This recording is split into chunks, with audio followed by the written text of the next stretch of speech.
The Indian pharma sector has seen sharp correction over the last 5 years. The Nifty Pharma Index, which was trading at almost 14,000 levels in 2015, has been in range of around 8,000 since last 1 year.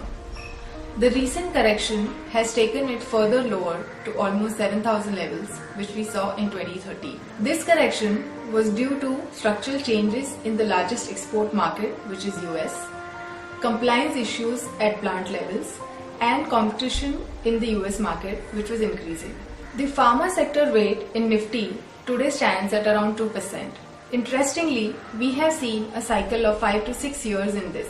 The sector's weight was almost 8% in 2002 and it dipped to almost 2% in 2009 before it went back to 8 in 2014. We have seen over 25% decline in US revenues for many large pharma companies. From here on though, we see some signs of stability and growth. Most companies have also rationalized their R&D expenditure and are defocusing from non-core products and markets. Companies are strengthening their presence in the domestic formulation segment given the cash flows and the growth prospects.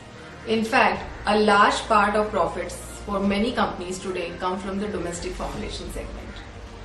Companies are also very focused on cost optimization and this should drive profits in future.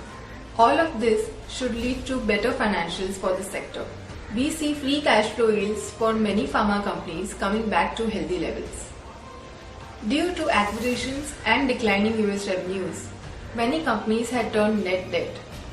With free cash flow yields getting better, we also see improvement in balance sheets. Pure play sector funds like Tata India Pharma and Healthcare Fund, which invest in core sector companies, is an ideal way to get the exposure to the sector. As a philosophy, we follow growth at reasonable price and invest with long-term view.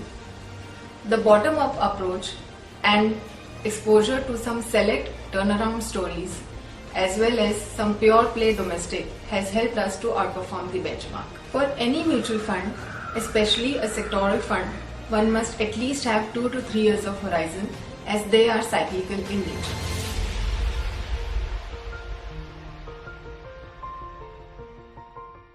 Mutual fund investments are subject to market risks. Read all scheme-related documents carefully.